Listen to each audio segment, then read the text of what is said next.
आता मी हे काय करते असं तुम्हाला वाटत असेल, पण तुम्हाला मी पुढे व्हिडिओमध्ये सांगते हे नक्की काय आहे.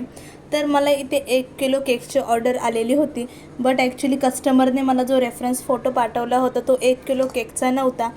तो कमीत कमी 1.5 ते 2 किलोमध्ये बनणारा केक होता. बट कस्टमरची डिमांड होती की त्यांना हा केक 1 किलोमध्येच बनवून पाहिजे होता. सो मी पण बोलले की ट्राय करते. तर तशा पद्धतीने मी ही ऑर्डर घेतली. हा मला चॉकलेट फ्लेवरमध्येच बनवायचा होता आणि ह्या केकची ऑर्डर मला कामोठ्यामधूनच आली होती. तिथेच मला हा केक डिलेवर करायचा होता. सो मी अशा पद्धतीने हा केक बनवायला घेतला. मला खाली हाफ केजीचा केक बनवायचा होता आणि वरती हाफ केजीची डॉल बनवायची होती. सो अशा पद्धतीने बनवायचा होता. बट मी थोडं मेजरमेंट करून मला याच्यासाठी खूप टाईम गेला की खालच्या बेसमध्ये किती मेजरमेंट घ्यावा आणि वरच्या डॉलसाठी किती घ्यावं, म्हणजे दोघांची हाईट मॅच होईल आणि तो केक परफेक्ट दिसेल. सो अशा पद्धतीने मी हे खालचं बनवलेलं आहे आणि वरची डॉलसुद्धा मी रेडी करून घेतली. याला मी क्रम कोटिंग करून 15 ते 20 मिनटं फ्रीजमध्ये ठेवलेला होता, म्हणजे सेट चांगला होईल. त्याच्यावर डॉल ठेवल्यावर खाली क्रॅक्स वगैरे जाणार नाही, काही प्रॉब्लेम येणार नाही. अशा पद्धतीने मी याला सेट करून ठेवलेला होता.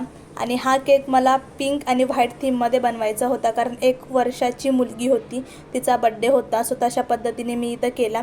आणि इथे खालचा केक रेडी करून झाल्यावर वरती मी जो डॉलसाठी बेस रेडी केला होता तो ठेवला आणि त्याच्यानंतर जी डॉलची फ्रॉक होती ती मी इथे काढायला घेतली.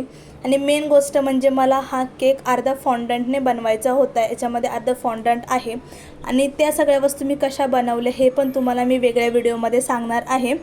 सो आता तुम्हाला फक्त मी ते दाखवले की ते मी कसं लावलं आणि नेक्स्ट व्हिडिओमध्ये मी तुम्हाला फॉन्डंटपासून कसं वस्तू रेडी केल्या हे दाखवणार आहे. सो माझ्या अकाउंटला फॉलो करा, म्हणजे तुम्हाला माझे नेक्स्ट व्हिडिओ बघता येतील. तर अशा पद्धतीने इथे डॉल आणि हा केक रेडी झालेला आहे. ॲक्च्युली याचं वेट 1 kgच्या पण खूप जास्त भरलेलं आहे, ते तुम्ही बघू शकता. आणि अशा पद्धतीने माझा हा केक इथे रेडी झालेला आहे. आणि हे फॉन्डंट मी रेडी करून ठेवलेलं होतं ते इथे लावते. मागून मला जीविका हे गर्लचं नाव होतं, ते अशा पद्धतीने लावायचं होतं. सो तशा पद्धतीने मी इथे लावलेलं आहे. हा आहे आपल्या केकचा फायनल लुक. आवडला तर लाईक करा. भेटूया नेक्स्ट व्हिडिओमध्ये.